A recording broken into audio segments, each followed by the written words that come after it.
अगर आप भी चाहते हैं कि आपन म्यूजिक के वीडियो सबसे पहले आप तक पहुंचे, तो लाल बटन को दबाकर चैनल को सब्सक्राइब जरूर कर ले और साथ में बेल आइकन को दबाना ना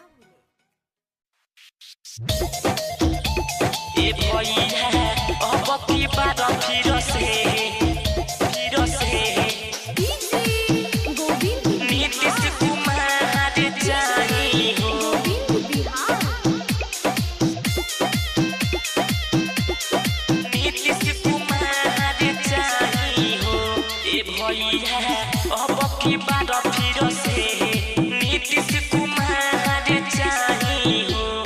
कहा अब की बात फिर से नीतीश के सरकार चाहिए हो। गरीब ला सहारा चाहिए हो, शिक्षित बिहार चाहिए हो। भैया अब की बात फिर से नीतीश कुमार चाहिए हो।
की बात फिर से नीतीश कुमार चाहिए हो।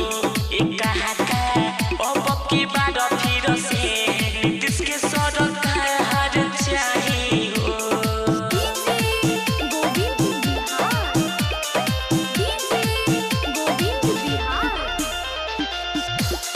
भैया अब की बात फिर से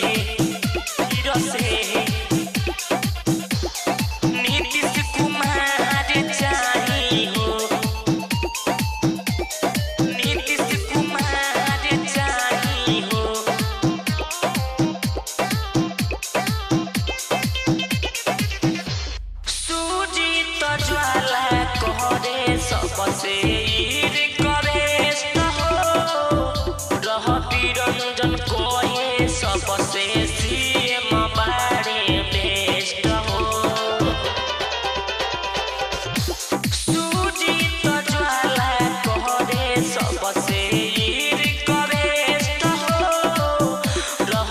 रंजन को ये सबसे सीएम बारे बेस्ट हो। गरीब ला सहारा चाहिए हो, शिक्षित बिहार चाहिए हो। भैया अब की बात फिर से नीतीश